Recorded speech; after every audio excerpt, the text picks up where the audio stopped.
Saudara, atas permintaan beberapa media saya ingin menyampaikan satu jawaban untuk semua.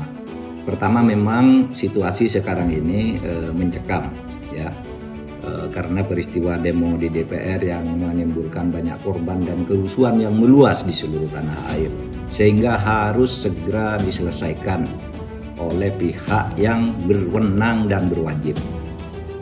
Kita tentu mendukung demo dan protes-protes itu 100% mendukung. Jika ada ketidakpuasan atau anggapan kesalahan dari para pengelola pemerintahan dan lembaga-lembaga politik, kita setuju, perkeras saja protes.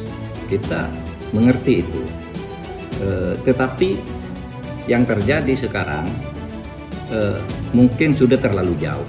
Satu, sudah menewaskan saudara Afan yang di DPR itu. Jangan lupa, di Makassar juga diberitakan hari ini 3 orang tewas ketika gedung DPRD itu diserbu oleh massa dan dibakar.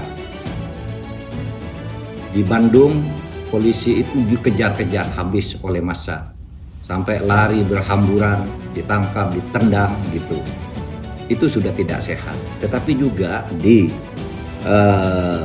gerbang Pemuda Sentral di Jakarta ada video beredar sekelompok brimob menangkap seseorang yang sedang demo, lalu dibawa ke flyover, dia sendirian dikeroyok, ditendang dan dipukul rame-rame. Banyak juga polisi yang berbaring di rumah sakit dalam keadaan luka parah.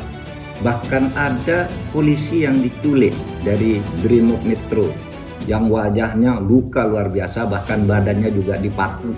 Di jalan-jalan sekarang, yang terutama di depan beberapa polres yang tadi pagi saya lewat ketika menuju bandara, menuju Halim, itu banyak bangkai-bangkai mobil dan bekas bangunan-bangunan dijebol karena penjarahan.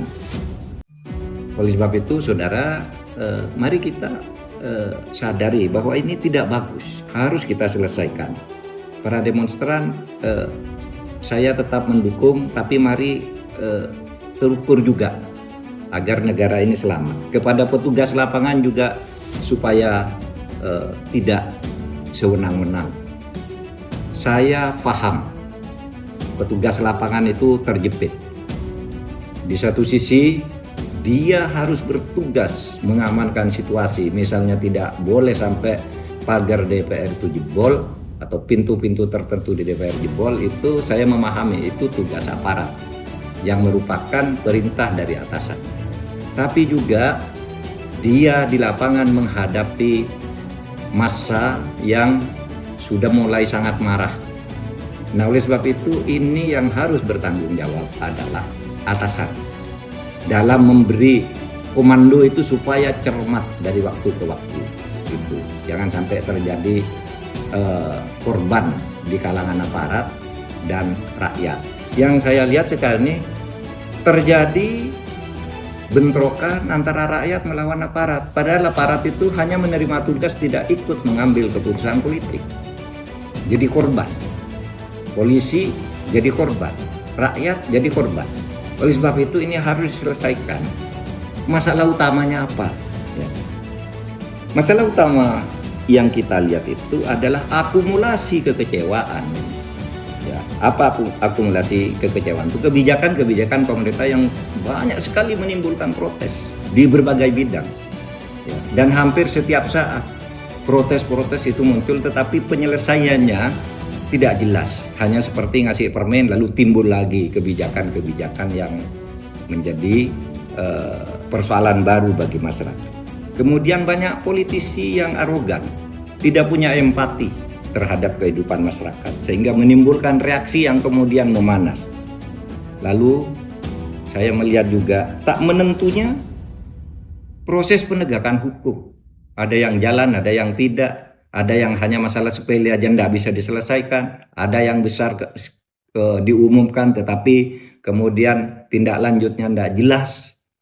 Ada pejabat-pejabat yang oleh masyarakat diyakini atau punya indikasi dia punya catatan korupsi tapi berkeliaran terus memerintah dan membuat kebijakan dan sebagainya. Nah, ini supaya diselesaikan agar tidak semakin rumit. Negara ini adalah milik kita bersama. Wahai seluruh rakyat, aparat itu bukan musuh Anda. Wahai aparat, rakyat itu bukan musuh Anda.